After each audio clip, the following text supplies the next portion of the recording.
Sword Art Online is a world where virtual reality isn't just a game. It's life or death. At the center of it all is Kirito, a survivor, a fighter, someone who's already escaped one deadly VR world and is about to enter something far more dangerous. Kirito begins testing a new full-dive machine called the Soul Translator.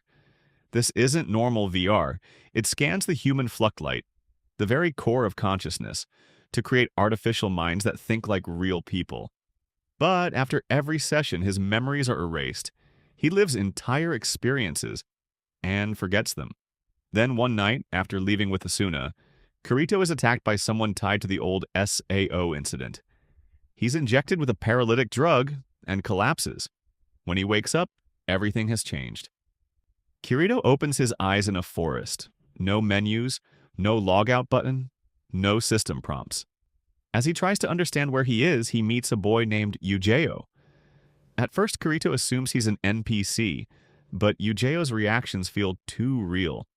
The hesitation in his voice, the way he questions things, the emotion behind his words. That's when Kirito realizes something unsettling. This might not be a game. And this strange meeting becomes the beginning of a bond that will define everything that follows. To understand this world, we have to go back. Kirito, Eugeo, and a girl named Alice grew up together in Rulid Village. Life there is peaceful, but governed by strict laws known as the Taboo Index. Most rules are simple. Don't steal, don't harm others. Don't cross into forbidden territory. One day, Alice accidentally steps beyond that boundary. Integrity Knights arrive immediately and take her away. Eugeo tries to stop them, but he can't move. The system itself prevents him from acting. That moment stays with him. It's the reason he refuses to accept the world as it is. Years later, Kirito decides to search for answers. Eugeo believes Alice may still be alive in Centauria, the capital ruled by the Axiom Church. But before they can leave, Eugeo must complete his calling, cutting down the massive Giga cedar. So they train. Day after day, they refine their skills, slowly carving away at something that once seemed permanent. When the tree finally falls, it's more than a victory. It proves that even this world's limits can be challenged. Leaving Rulid no longer feels impossible. It feels inevitable. They travel to Centauria and enroll in the Swordcraft Academy, where future Integrity Knights are trained. There, they begin to see how deep the system's control runs. Two nobles, Raios and Zizek, abuse their rank, using their status to mistreat lower students, knowing the system protects them.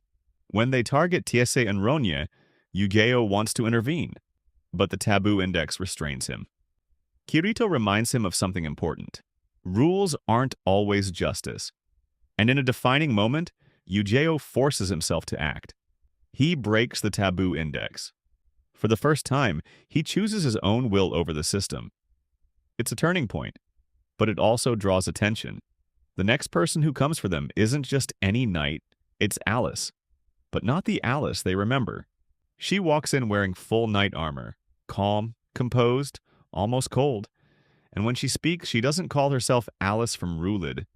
She introduces herself as Alice Synthesis 30. It's like the Alice they knew is completely gone. That's when it clicks for them. This isn't just loyalty to the Axiom Church. Something deeper is happening. Her memories feel erased, rewritten. They realize that if they want to save Alice, they might have to fight her. After Alice takes them, Kirito and Eugeo end up in a cell in the Central Cathedral, the headquarters of the Axiom Church. They manage to break their chains and make a run for it, and that's when they run into another Integrity Knight, Eldry Synthesis 31. And the second they see him, something clicks. Eugeo and Kirito both recognize him from the Swordcraft Academy. He'd won a tournament and was promoted to an Integrity Knight.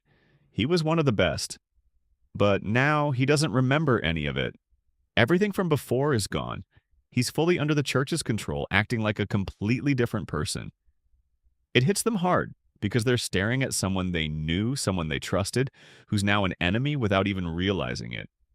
And then something comes out of his forehead. This glowing, almost magical thing bursts out. His eyes go wide and the memories start flooding back. Later, they realize what that was. It's some kind of object the church uses to block people's memories. And that makes everything hit even harder, because if this can happen to Eldry, then Alice's memories are probably blocked too.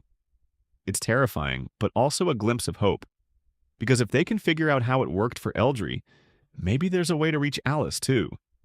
In a hidden library, they meet Cardinal, the original system overseer. She reveals the truth. The real ruler is Quinella, known as Administrator.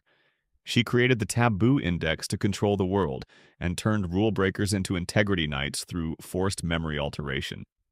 Cardinal once had authority over the system, but Quinella manipulated it and seized control. Now she hides, unable to directly oppose her. If Kirito and Eugeo want to change anything, they'll have to confront Quinella themselves. Inside the cathedral, they face Alice again. This time, they try words instead of blades. Kirito speaks of Rulid, of the forest, of her sister Selka. When she hears that name, something shifts. Not a full memory, not clarity, but doubt. And when she truly questions the church, the right eye seal activates, a built-in mechanism designed to enforce obedience. The pain is immediate. The system itself tries to force her back into submission, but Alice refuses. Through sheer will, she breaks the seal. Not because she was freed, because she chose freedom. Elsewhere, Eugeo is captured and brought before Quinella. She doesn't fight him physically. She attacks his insecurities, twists his memories, plants doubt. She convinces him his desire to save Alice was selfish, that Kirito will always overshadow him. Then she offers him acceptance. This time, the synthesis ritual appears voluntary, and Eugeo submits. His memories of Kirito and Alice are removed.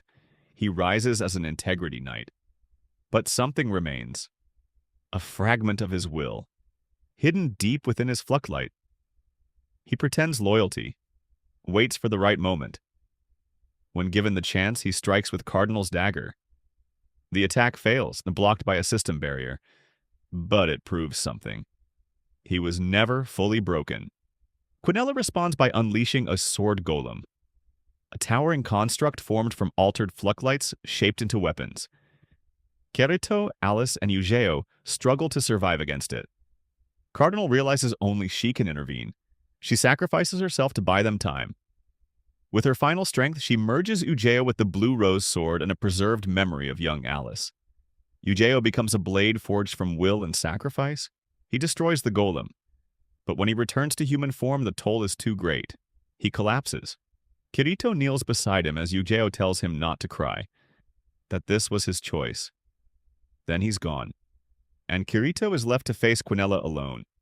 Driven by grief and determination, Kirito manifests the resolve that carried him through SAO. His familiar black coat forms around him. Two blades in his hands, he unleashes a relentless dual-blade assault. His final strike shatters Quinella's physical form. For the first time, the ruler of the Underworld is defeated. But she isn't finished. Quinella summons the system console. She plans to upload her consciousness into the real-world network at Wrath, escaping the Underworld entirely. If she succeeds, she won't just survive. She'll exist beyond it.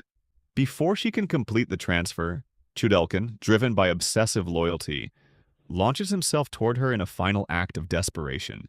His incarnation ignites violently. A pillar of blue flame engulfs them both. In a blinding burst of light, they vanish. The cathedral stands damaged. Quinella is gone. The system that controlled this world has fallen. Kirito lowers his blade. Alice stands beside him. The Underworld still stands, but peace here was never permanent. And Kirito's journey is far from over.